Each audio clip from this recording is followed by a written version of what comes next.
네, 하나님의 말씀 에베소서 4장 7절부터 11절까지입니다.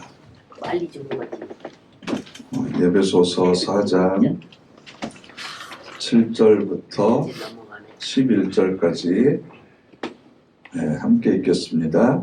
하나님이 우리 한 사람 한 사람에게 은혜를 주셨습니다. 그리스도께서 주신 선물의 분량을 따라서 그렇게 하셨습니다. 그러므로 성경이 말합니다.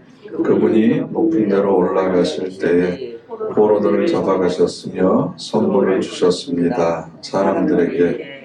그분이 올라가셨다라는 것은 무슨 말입니까? 땅보다 더 낮은 지역으로 내려가기도 하셨다는 말이 아니고 무엇이겠습니까? 내려가셨던 바로 그분이 모든 하늘 위로 높이 올라가신 분이기도 합니다. 만물을 가득 채우시려고 말입니다.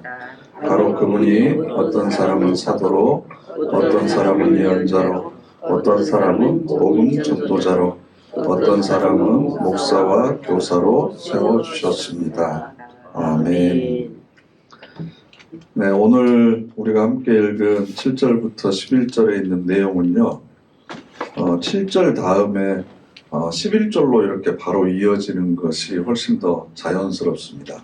그러니까 8절부터 10절까지 있는 말씀은 일종의 삽입절인데요. 이 부분은 나중에 생각하기로 하고, 오늘 우리 7절에 있는 말씀, 하나님이 우리 한 사람 한 사람에게 은혜를 주셨습니다. 그리스도께서 주신 선물의 분량에 따라서 그렇게 하셨습니다. 지금까지 우리가 교회가 왜 하나인지, 어떻게 하나인지 그 통일성에 관해서 함께 살펴보았습니다. 교회는 모두가 다 하나님의 자녀들이고 구원받은 사람들의 모임이기 때문에 계급이 없습니다. 그리고 누가 누구보다 더 잘났다라는 이야기를 할 수 없습니다. 왜냐하면 사회적인 기준을 가지고 우리가 서로를 판단하지 않기 때문에 그렇습니다. 세상적인 기준이 아니라 구원을 얻는 조건에 있어서는 저나 여러분들이나 다 내세우거나 자랑할 것이 없습니다. 그래서 누구는 하나님한테 더 사랑받는 존재고 누구는 하나님한테 덜 사랑받는 존재고 그런 차별이 있을 수 없습니다. 그렇기 때문에 누구한테 이래라 저래라 잘했다 잘못했다라고 얘기할 수가 없습니다. 그래서 여러분들이 꼭 기억하시면 좋을 건 뭐냐 그러면 충고하고 싶거나 조언하고 싶을 때 있잖아요. 그죠? 내가 보기에 이건 좀 아닌 것 같은데, 이건 좀 바꿔야 될 것 같은데, 이건 좀 잘못한 것 같은데, 이런 게 보이면 우리는 참지 않고 충고합니다. 근데 충고하는 이유는 내가 너보다는 낫다. 나는 그렇게 안 한다. 내가 더 잘났다. 라고 하는 그런 마음이 속에 들어있기 때문에 그런 거잖아요. 그래서 교회 안에서는 충고와 조언이 필요합니다. 근데 어떨 때 하냐 그러면 물어볼 때만 하세요. 물어볼 때만. 이거 어떻게 생각하세요? 아니면 이거 어떻게 하면 좋을까요? 이렇게 했는데 이게 마음에 안 드는데 어떻게 하면 될까요? 라고 상대방이 물어볼 때만 하세요. 안 물어보면 하지 마세요. 해도 깨닫지도 못하고 깨달은다고 하더라도 감정만 상합니다. 마음이 상하면 하나됨을 깨는 겁니다. 그리고 또 하나 기억하실 것은 지나간 일은 하지 마세요. 왜 이렇게 했어? 그 다시 되돌릴 수 없잖아요. 그죠? 그렇게 안 되게 하려면 나도 그 일에 참여해서 그렇게 안 되도록 해야지. 일할 때는 얼굴도 안 보이다가 할 때는 참여도 안 하다가 나중에 나타나가지고 이렇게 하면 안 되는데 이건 이렇게 잘못된 건데 라고 지적을 하면 그건 도리가 아닙니다. 도리가. 교회 내에서 충고하거나 조언이 필요합니다. 그러나 첫 번째는 물어볼 때만 하자. 물어볼 때만. 그리고 지난 다음에는 하지 말자. 지난 다음에는. 일이 돌이킬 수 없는 경우에는 하지 않는 것이 훨씬 더 많습니다. 좋습니다. 그리고 교회 안에서의 통일성이라고 하는 것은 획일적인 것이 아니다. 모두가 다 똑같은 옷을 입자고 하는 것이 아니다. 그래서 저는 언젠가 좀 그런 거 한번 해보고 싶은데 그 5월달 되면 우리 그 온가족 예배 드리잖아요. 그때 컬러풀 데이 해가지고 이렇게 양복 입고 오고 이런 거 말고 모든 성도들이 각자 집에 있는 색깔이 원색에 가까운 옷들을 입고 이렇게 딱 오면 좋을 것 같아요. 저는 앞에서 예배 드릴 때 보면요. 시커매요. 대부분 우중충한 색깔의 옷들만 입고 있어서 좀 어두워요. 그런데 밝은 색의 옷들, 티셔츠 같은 거, 남방이나 브라우스 같은 거 있으면 이렇게 야외 놀러 간다는 기분으로 이렇게 와서 예배를 드리면 아, 교회가 이렇게 다양한 색깔들이 함께 할 수 있는 것이구나. 그래서 저도 그날은 좀 이렇게 그 단추 이렇게 있는 티셔츠 하나 입고 설교하고 그러면 참 어떨까라는 생각을 많이 해봤습니다. 네? 네, 광고하려고 이제 당에서 먼저 얘기를 해가지고 그래서 우리는 나름대로 기준을 가지고 이래야 성도고 이거 안 하면 성도가 아니다 라고 이야기를 하는데 그건 좀 굉장히 섣부른 얘기고 우리가 하면 안 될 얘기들입니다. 왜냐하면 하나님의 은혜는 너무나 커서 우리 모든 한 사람 한 사람이 그것을 다 담아낼 수 없기 때문에 많은 사람들을 모이게 하고 각 사람에게 조금씩 나눠주셨거든요. 그게 바로 다양성 속에 하나 일치를 이루는 겁니다. 예를 들면 전도하는 것은 성도의 의무인가요? 아닌가요? 얼른 자신을 생각해 보니까 쉽게 지금 얘기를 못 하시는 거죠. 전도하는 게 성도의 의무입니까? 아닙니까? 의무예요?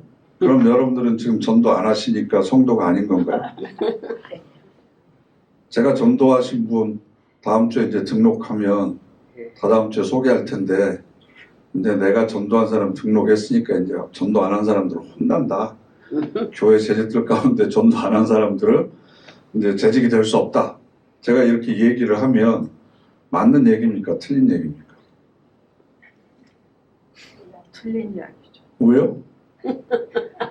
꼭 전도를 하기는 전도를 해야 되는. 네, 꼭 전도를 하기는 해야 되는데 전도가 제일 어려워요. 성도의 의무라면서요. 의문인데 너무 어려워요. 주님이 그러니까 어려우니까 안 하는 게 그러면 합리화 되나요? 못하는 거죠. 안 하는 게. 그게 최선인가요? 최선을 다해 보셨나요? 하나님이 너는 왜 전도를 안 했냐? 안 하다니요? 못했죠. 그럼 전도하기 위해서 최선을 다했냐? 그럼 뭐라고 대답하시겠어요? 못했다. 그것도 못했다. 그럼 최선을 다하지 못했으면서 그럼 성도의 의무를 다하지 못했으니까 권사직 내놔라 그러면 내놔야죠. 근데 우리가 하나님의 자녀로 구원을 받은 건 전도가 일차적인 목적이 아니고 세상에서 우리가 빛과 소금으로서의 삶을 살아가는 거죠. 그죠? 네. 내 삶의 현장에서 변화된 삶을 살아가는 것. 그래서 많은 사람들에게 감동을 주고 선한 영향력을 끼치고 야 저렇게 사는 사람도 있구나 라고 부담감을 주고 그래서 사도 바울이 얘기했던 것처럼 상전을 섬길 때 종들한테 뭐라고 그래요? 그 사람 눈에 들기 위해서 그렇게 하지 말고 마음을 다해서 하나님을 섬기듯이 섬기라 라고 이야기를 하잖아요. 직장 다닐 때 상사한테도 그냥 밥 벌어먹기 위해서 그렇게 하는 게 아니고 사람에게 하듯 하지 말고 하나님에게 하듯 하라 라는 겁니다. 이게 사실은 가장 중요한 내용이지 전도를 하느냐 안 하느냐 이건 성도냐 아니냐를 판별할 수 있는 기준이 아니에요. 근데 여러분들도 그렇게 알고 있잖아요. 그래서 우리는 꼭 몇 가지 기준을 가지고 있어서 그걸 가지고 진짜다 가짜다 라고 하는 것을 구별하려고 합니다. 그래서 교회는 다양한 사람들이 모여 있는 거고 몇 가지의 기준을 가지고 재직은 권사는 하루에 1시간씩 기도해야 되고 1시간씩 말씀 묵상해야 되고 그거 안 하면 진짜다 가짜다 이렇게 이야기하는 건 그건 하나님의 은혜의 다양성을 우리가 무시하는 거고 제한하는 거다. 모든 사람들이 교회를 기여하고 섬기는 것도 마찬가지예요. 어떤 사람들은 자기가 가지고 있는 물질로 기여하는 사람도 있고 자기가 가지고 있는 재능을 가지고 기여하는 사람도 있고 또 팔 걷어붙이고 굳은 일을 하면서 하는 사람도 있고 어떤 분들은 찬양하는 거 또 다른 사람 앞에 서는 걸로 하는 사람도 있고 숨어서 봉사하는 사람도 있고 다양한 거라는 거죠. 근데 너는 왜 내가 하는 것처럼 안 섬겨? 이렇게 하지 않아? 라고 이야기를 하는 것은 하나님의 은혜가 얼마나 다양한지를 모르고 있는 거다. 우리 중에는 이런 사람도 있고 저런 사람도 있고 잘생긴 사람이 있으면 못생긴 사람도 있고 그죠? 신중한 사람이 있으면 웃긴 사람도 있고 그래야 그게 조화를 이루는 거죠. 에이브라함 링컨이 엄청 못생겼어요.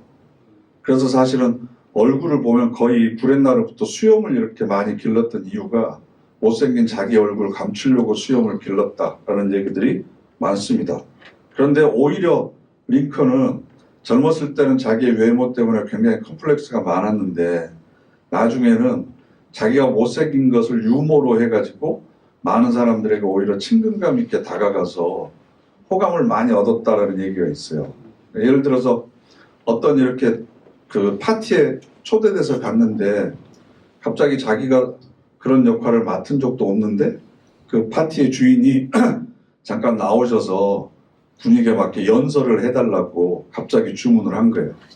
그러니까 너무나 당황해가지고 나는 여기에 어울리는 사람이 아닌데 갑자기 이렇게 당신들 앞에 나서게 됐다. 미안하다. 라고 하는 이야기를 어떻게 풀어서 얘기를 하냐 그러면 제가 어느 날 숲길을 산책하고 있었는데 어떤 부인과 마주쳤습니다. 그런데 그 부인이 소스라치게 놀랐습니다. 갑자기 숲속에서 이런 못생긴 얼굴을 보니까 깜짝 놀란 거죠. 그래서 제가 부인 죄송합니다. 그런데 못생긴 건 제 탓이 아니니까 너그럽게 이해를 해 주십시오. 그랬더니 그 부인이 뭐라고 그러냐 그러면 그러면 돌아다니지 않을 수는 있잖아요. 라고 얘기를 했대요. 그러니까 내가 이 얼굴에 당신들 앞에 나서고 싶지 않았는데 어쩔 수 없이 나서게 됐다. 그러니까 이 얼굴 보고 있더라도 좀 양해를 해달라. 라는 얘기를 이렇게 부드럽게 하는 겁니다. 그래서 이것도 유머인데 링컨이 어느 날 젊었을 때 자기 얼굴을 보면서 너무 실망해서 내가 왜 살아야 되느냐 이 얼굴로.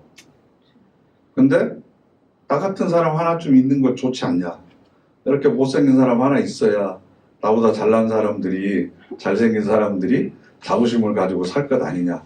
근데 한 가지 결심을 한 거예요. 그러나 나보다 더 못생긴 사람이 혹시 있으면 그 사람은 살 가치가 없다. 그러나 그 사람은 죽여야 된다. 이런 생각을 한 거예요. 근데 그 친구들 중에 앤디라고 하는 친구가 있었는데 그래서 링컨이 가서 이런 얘기를 한 거예요. 앤디, 자네를 내가 죽여야 되겠다. 왜? 그러니까 너는 나보다 못생겼다. 나보다 못생긴 사람을 만나면 내가 죽이기로 결심을 했다. 그랬더니 이 친구가 뭐라고 그런 줄 아세요? 정말로 내가 자네보다 못생겼다고 생각하는가? 그렇다. 그랬더니 그렇다면 죽여라. 나도 내가 자네보다 더 못생겼다면 세상을 살 이유가 없다.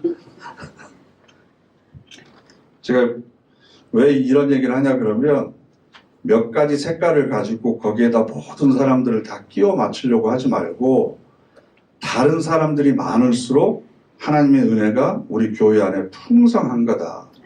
그리고 나와 다른 것은 틀린 것이 아니다. 다양한 거다. 다양한 것은 그만큼 하나님께서 우리에게 많은 은혜를 베풀어 주셔서 이 사람 저 사람들을 많이 불러주셨다. 그런데 우리는 꼭 기도를 하면 금식 기도나 철야 기도를 해야 기도를 한 거고, 그죠? 한번 무릎을 꿇으면 무릎이 한번 어떻게 돼야 그게 제대로 기도한 거고, 찬양을 한번 하면 목이 쉴 정도로 불러야 찬양한 거다라고만 생각을 하는데 그렇지 않습니다. 하나님께서 지어주신 모든 피조물들이 서로 조화를 이루게 돼 있어요. 그것을 가장 잘 표현하고 있는 게 이여령 선생이 우리 그 비빔밥 가지고 그런 얘기를 했는데 그 동양에서 오행사상이라는 게 있잖아요. 오행. 그게 뭐냐 그러면 화, 수, 목, 금, 토예요. 화는 불이고 수는 물이고 목은 나무잖아요. 금은 이제 그 쇠 종류 같은 거. 토는 흙이잖아요. 그러니까 이 모든 것들이 오행이거든요. 근데 참기름을 보면 화, 불에 해당하는 게 뭐겠어요? 비빔밥을 보면 내가 지금 뭔 얘기를 하고 있는 건지. 비빔밥을 보면 화에 해당하는 거, 불을 상징하는 게 뭐겠어요? 비빔밥 안 드셔보셨어요? 고추장이요, 고추장. 색깔도 붉고 뜨겁잖아요, 먹게 되면. 그래서 화를 상징하는 건 고추장이에요. 그럼 물을 상징하는 건 뭐겠어요? 참기름입니다, 참기름. 그리고 참기름이 검정색에 가깝잖아요. 그래서 원래 물의 색깔이 검은색입니다. 그러면 목에 해당되는 색깔이 그 음식이 뭐겠어요? 재료가 비빔밥에 들어가는. 시금치? 네, 고사리. 네? 고사리. 네, 고사리뿐만 아니라 나물들이요, 나물들.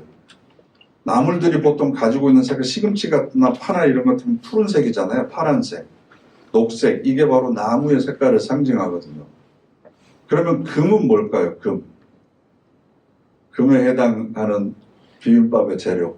그게 바로 쌀입니다. 쌀. 그래서 서쪽의 금을 백호라고 표현을 해요. 백호. 흰색이 금을 상징하는 색깔이다 라고 얘기했습니다. 그 다음에 토는 흙이잖아요. 흙을 상징하는 비빔밥의 재료가 뭐냐 그러면 흙의 색깔이 노란색이잖아요. 그러니까 계란 노른자를 얘기해요. 그러니까 비빔밥에 계란 넣어야 돼요. 반숙해가지고. 안 그러면 그 오행 중에 하나가 빠진 거예요. 그러니까 이 모든 것이 오행이라고 하는 건 동서남북과 중앙을 얘기해서 모든 방위의 중심일 뿐만 아니라 우리도 오장이라고 그러잖아요. 오장. 그런데 오행뿐만 있는 게 아니라 숟가락과 젓가락이 있잖아요. 그러면 숟가락과 젓가락은 음과 양을 상징을 해요. 그러니까 음은 짝수니까 젓가락이 음이고 양은 숟가락은 하나잖아요. 그러니까 이게 양을 상징하는 거예요. 그러니까 비빔밥을 숟가락이나 젓가락으로 먹는 그 원리 속에는 음양 오행이 다 그 안에 포함되어 있는 거죠. 그것이 함께 조화롭게 섞여져서 자신의 고유한 맛을 잃지 않고 각자의 맛을 내면서도 또 이렇게 다른 것과 절묘하게 조화를 이루는 게 비빔밥이잖아요. 그래서 오늘 우리가 읽은 7절 말씀을 보면 하나님이 우리 한 사람 한 사람에게 은혜를 주셨습니다. 한 사람 한 사람에게 각각의 은혜를 주신 거예요. 왜냐하면 한 사람한테 하나님께서 모든 은혜를 부으시면 그것을 우리가 감당할 수가 없어요. 짓눌려 죽을 수밖에 없어요. 폭포수 같은 은혜를 우리에게 부어주시는데 이걸 뭐라고 그러죠? 조그만 그 간장 담는 그 종지기 같은 그 용량을 가지고 어떻게 그 은혜를 감당하겠어요? 종지기가 깨질 수밖에 없는 거죠.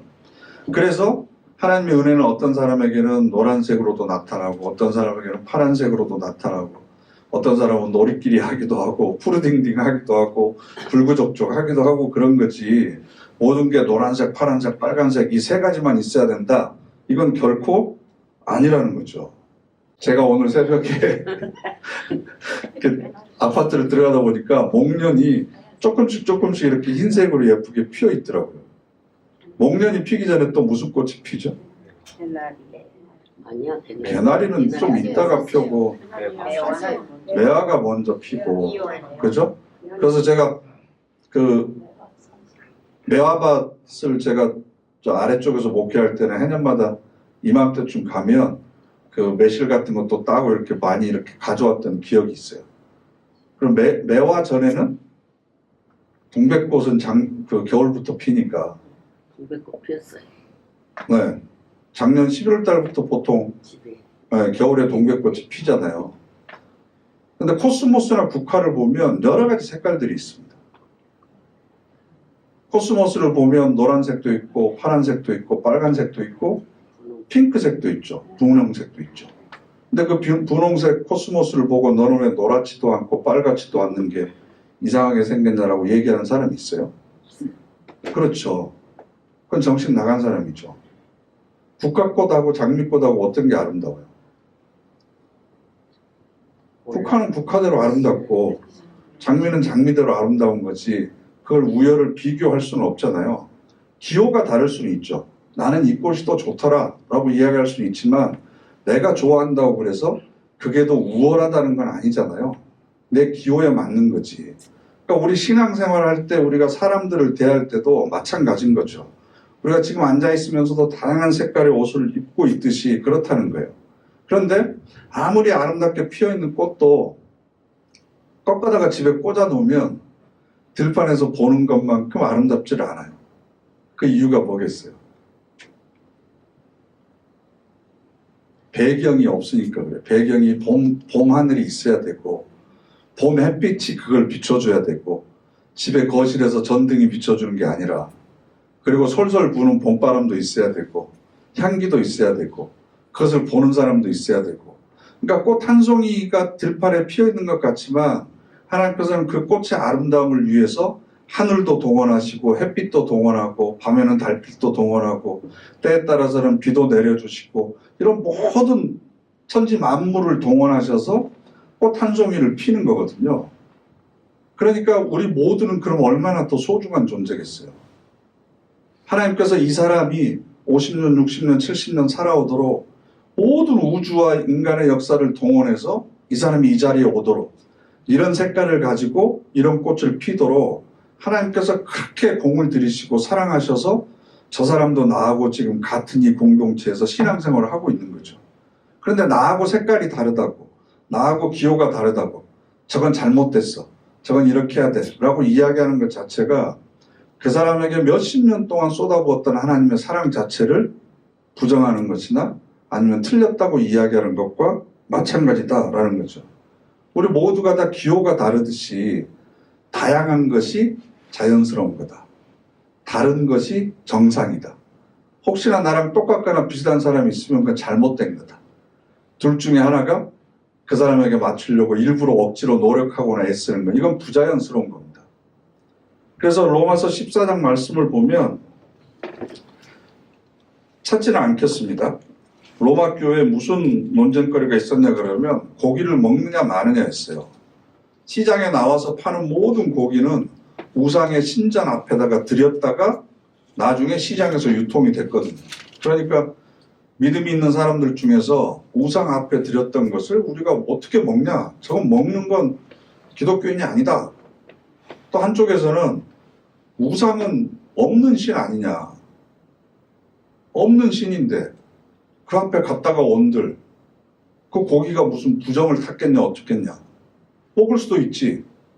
그러면서 안 먹는 사람들은 믿음이 없다 그러고 먹는 사람들은 그래도 우리가 믿음이 더 세다 그러고 우리 초기 기독교에 저희 때도 30-40년 전만 해도 교인들끼리 그랬잖아요. 제사상에 올라간 음식을 먹으면 되냐 안 되냐. 그죠? 명절 때마다 명절 때마다 집에서 저는 잘 안 해봐서 음식 차려놓고 차례 지내고 나서 그 차례상에 올라간 것은 조상신 먹으라고 이렇게 음식을 차려놓은 거잖아요. 그럼 그걸 먹어야 돼요, 말아야 돼요? 귀신 먹으라고 놔뒀던 건데 그걸 왜 우리가 먹냐? 그래야 이게 신앙이 순수한 거다라고 얘기하는 사람들이 있었어요. 그래서 그 밥상에 올라간 걸 안 먹고 부엌에서 혼자 김치하고 밥하고 국만 먹는 사람들도 있었다고요. 그게 무슨 상관이냐? 귀신은 있지도 않는 건데. 그냥 먹으면 되지. 없어서 못 먹지. 배불러서 저러는 거야. 이렇게 얘기하는 사람들도 있었다고요. 근데 4절 보면 무슨 얘기를 하냐 그러면 그대가 누구이기에 감히 다른 사람 집의 종을 비판합니까? 그가 서든지 넘어지든지 그것은 자기 주인 손에 달린 일입니다. 하나님께서 알아서 그 사람을 구원하셔서 이 자리까지 오게 하셨는데 왜 네가 저 사람은 저렇다 이렇다 함부로 평가하느냐. 넘어져 있으면 하나님이 알아서 세우실 것이고 불완전하면 하나님께서 알아서 완전하게 하실 건데 저건 이렇다 저렇다라고 이야기할 수 있는 것은 아니다라는 거죠. 물론 수준이 다를 수 있습니다. 관점이 다를 수 있습니다. 그러나 그것은 성숙해 가는 과정에서 다 똑같아지는 거지. 처음부터 학교 들어갈 때 초등학교 3학년으로 들어가는 사람 없잖아요. 나보다 늦게 입학한 사람이다. 내가 걸어왔던 길을 이제 늦게 시작한 사람이다 라고 생각하고 이해하면 되는 거죠. 그래서 우리 사이에 누구는 성급하고 누구는 무디고 누구는 예민한데 누구는 굉장히 털털하고 이런 것이 오히려 당연한 거기 때문에 그런 사람들을 받아들이고 수용하려고 하는 노력을 하면서 우리의 인격의 그릇이 넓어지는 거고 그래서 여러분들이 신앙생활을 하기 전과 지금 훨씬 더 많은 사람들을 수용할 수 있어야 돼요. 전에는 아예 저런 사람하고는 내가 밥도 안 먹어 그랬는데 이제는 어떤 사람이든지 함께 밥을 먹을 수 있는 사람이 돼야 되는 거고 아예 저 사람하고는 내가 같이 옆에 안 앉아 그런 사람들이 없어져야 점점점 내 신앙의 그릇이 넓어지는 거죠. 그래서 주일마다 3명씩 만나서 먼저 인사하라고 지금 3주째 얘기하고 있는데 지난주에 하셨나요?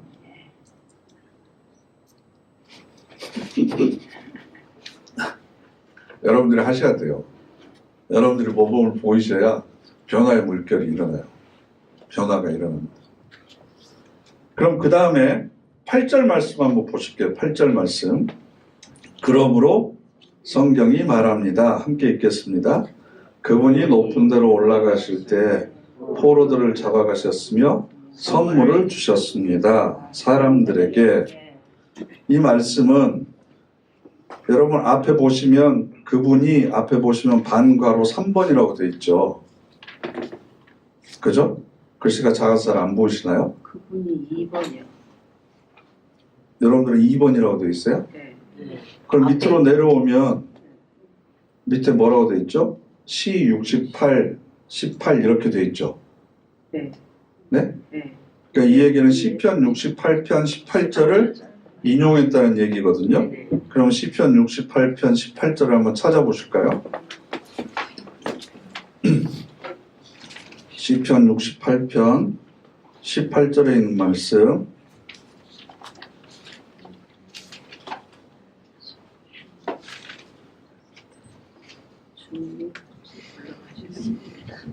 시편 68편 18절 함께 읽겠습니다. 주님이 높은 데로 올라가셨습니다. 포로들을 사로잡아 가셨습니다. 사람들 가운데서 예물을 받으시려고 고집센 사람들도 여호와 하나님과 함께 살게 하시려고. 아멘. 왜 달라요? 네? 왜 달라요? 성경이 달라요. 고집센 사람들도 여호와 하나님께 함께 살게 하시려고. 거기는 맞는데 말이 많이 달라요. 아, 그렇군요. 이게 최근에 나온 성경책이라. 그런데 여러분 시편 68편 네. 1절 위에 보시면 뭐라고 되어 있냐 그러면 승리의 노래라고 하는 제목이 붙여져 있죠. 네.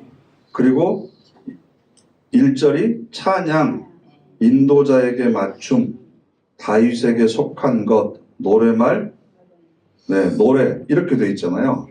그러니까 이 찬양은 이 시편은 어떤 내용이냐 그러면 다윗이 전쟁에 나가서 승리한 것을 하나님께 감사하는 뜻에서 지은 찬양이거든요. 그런데 뭐라고 고백을 하냐 그러면 주님이 높은 데로 올라가셨습니다. 포로들을 사로잡아 가셨습니다. 사람들 가운데서 예물을 받으시려고 이렇게 되어 있거든요. 여기서 주님이라고 하는 것은 하나님을 이야기합니다. 주님이라고 하는 단어는 바로 하나님을 이야기합니다.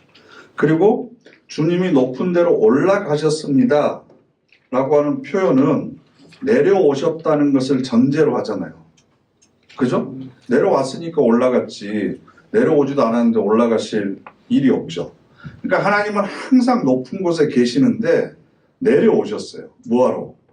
다윗의 전쟁을 벌이고 있는데 거기에 참전하시려고. 그래서 하나님께서 직접 다윗의 적군과 싸워서 승리하셨습니다. 그러니까 다윗은 이것은 내가 이긴 것이 아니라 하나님이 이기신 거다. 하나님이 승리하신 거다. 그러면서 18절 보시면 주님이 높은 데로 올라가셨습니다. 근데 올라가셨는데 그냥 가신 것이 아니라 사람들을 포로로 사로잡아 가셨습니다. 그죠? 이건 옛날 전쟁에서 승리자의 모습을 이야기하는데요. 옛날 전쟁에서 이기게 되면 적장 혹은 적의 왕을 포로로 잡아갑니다. 그리고 그들의 재산을 전부 다 빼앗아 갑니다. 이게 관례입니다. 그래서 왕이나 귀족들은 쇠사슬에 묶여서 오고 나중에 예루살렘이 그 바벨론에 의해서 무너지고 성전이 무너지고 그럴 때 왕은 눈알이 뽑혀가지고 쇠사슬에 묶여가지고 끌려갔어요. 그러니까 잔인하게 진압을 해야만 다시 반란을 일으킬 가능성이 없기 때문에 그렇게 잔인하게 했거든요. 그러니까 하나님께서 이렇게 승리를 하셨다. 하나님이 얼마나 의로우신 분이시고 나를 도와주시고 내 편이신지 하나님께서 직접 내려오셔서 이렇게 전쟁을 승리로 이끌어 주셨다라고 이야기를 했는데 바울은 이것을 예수 그리스도에 대한 설명으로 지금 바꿔놓고 있는 거죠. 그러면서 다시 에베소서 4장 8절로 넘어가 보실까요? 바로 에베소서 4장 8절 보면 그분이 높은 데로 올라가실 때에 포로들을 잡아가셨으며 선물을 주셨습니다. 포로들을 잡아간 것까지는 시편 68편하고 똑같은데 선물을 우리에게 주셨다라고 이야기를 하는 거예요. 그러니까 사도 바울이 이 구절을 다윗의 시편에서 인용한 이유는 예수 그리스도께서 이 땅에 내려오셔서 하나님이 다윗의 적군들과 전쟁에서 이기셨던 것처럼 예수님께서 사망과 죽음의 권세를 이기시고 우리에게 승리를 안겨주시고 다시 부활 승천하셨다라는 거죠. 그런데 부활하고 승천하신 것, 즉 우리를 죽음에서 건져주신 것, 전쟁에서 승리하게 하시고 우리가 구원받게 하신 것, 이걸로 끝나는 게 아니고 그 다음에 가장 중요한 게 뭐냐 그러면 우리에게 선물을 주셨다는 거예요. 선물을.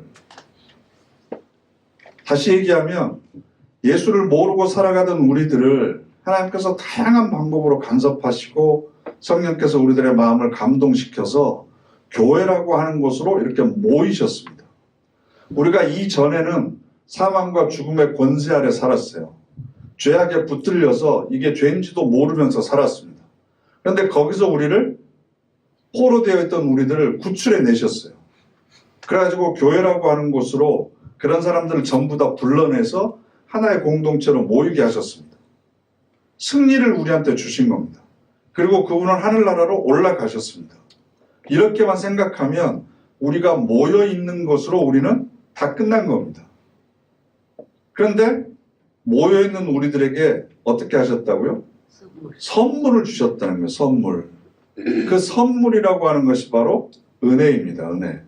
값없이 대가 없이 받을 만한 자격이 없는데도 불구하고 우리에게 주시는 선물, 그게 바로 은혜인 거죠. 은혜.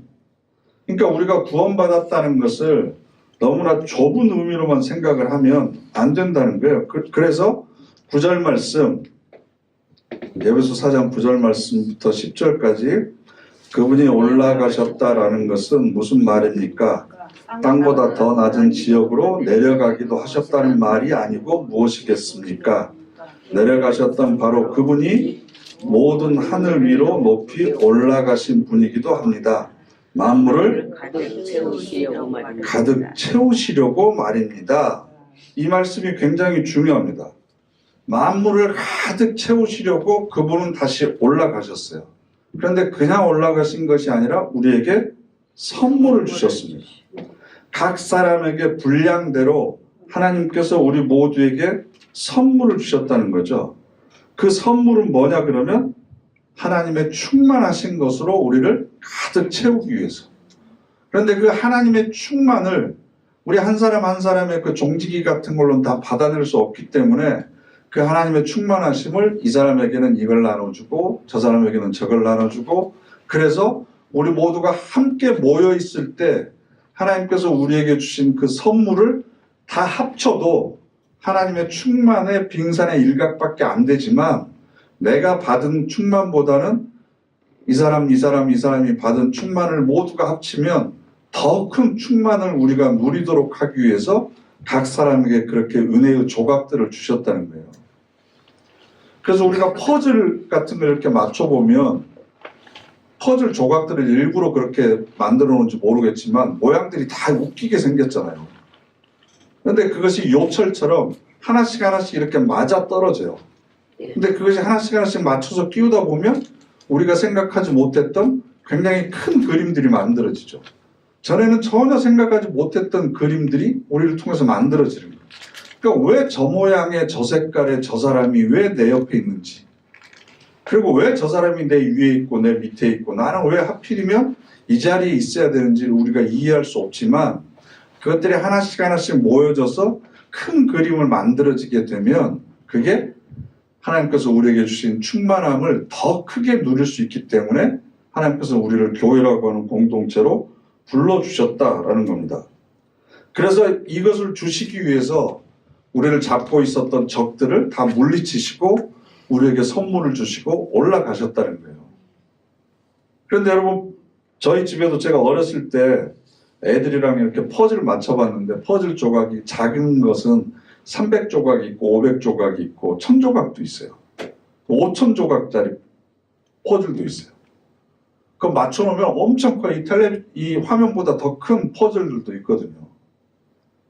그런데 그렇게 퍼즐을 다 맞춰놨는데 퍼즐을 맞추면 나중에 그 물처럼 그 본드가 있어서 그걸 위에다 쫙 이렇게 칠해야 돼요. 그래야만 퍼즐과 퍼즐 사이의 틈 사이에 그 풀이 본드가 이렇게 들어가서 서로가 이렇게 연결되거든요. 근데 그걸 이렇게 뿌려놓고 그 종이 판때기 같은 걸 쫙 저렇게 문질러야 돼요. 골고루 펴야 돼요. 그래야만 이걸 액자를 만들어서 딱 걸어놨을 때 이렇게 딱 붙어 있거든요. 근데 이걸 잘 못해가지고 하나가 쏙 빠져버려요. 아니면 두 개만 쏙 빠져버려요. 그럼 그게 얼마나 보기 싫은지 몰라요. 1000개의 피스인데 1000개의 조각인데 그 중에 하나만 빠져도 전체 그림이 완성되지 않는 거예요. 그러니까 그리스도가 교회의 몸이다. 우리 모두가 지체다라고 하는 의미가 바로 그거예요. 나 혼자 잘난다고 되는 게 아니고 아무리 못나고 보잘것없고 별로 중요한 일을 하지 않는 사람 같아도 그 사람 하나가 빠지면 우리를 통해서 보여주시려고 하는 하나님의 충만하심이 빠져버리는 거죠. 빠져버리는 거. 그러기 위해서 우리를 하나로 연결시켜 주신 거, 하나로 연결시켜 주신 거. 전부 다 그 얘기를 지금 하는 겁니다. 큰 집을 지으면 처음에는 집같이 안 보여요. 제가 목포에서 좀 살았잖아요. 목포 옆에 3호 조선소가 있거든요. 그 배를 만드는 데 보면 현대 3호 조선소가 큰 게 있고 그래서 저는 그 수백 톤짜리 되는 배가 어떻게 만들어지는지 잘 몰랐어요. 근데 보면요. 이게 배가 아니에요. 처음에 만들어지는 걸 보면. 그리고 그때 그 교회 그 집사님 중에 독일에 가서 그 트레일러 운전하는 걸 배워오신 분이 계세요. 그게 뭐냐 그러면 배가 이렇게 길게 있잖아요. 그러면 이 배를 만들 때 이렇게 단면으로 해가지고 배를 만들어요. 전체를 놓고 이렇게 다 배를 만드는 게 아니고 워낙 배가 크기 때문에 조각들을 만든다고요. 그럼 그 조각들을 트레일러에다가 실어야 되는데 그 트레일러는 저는 태어나서 그렇게 큰 트레일러 처음 봤어요.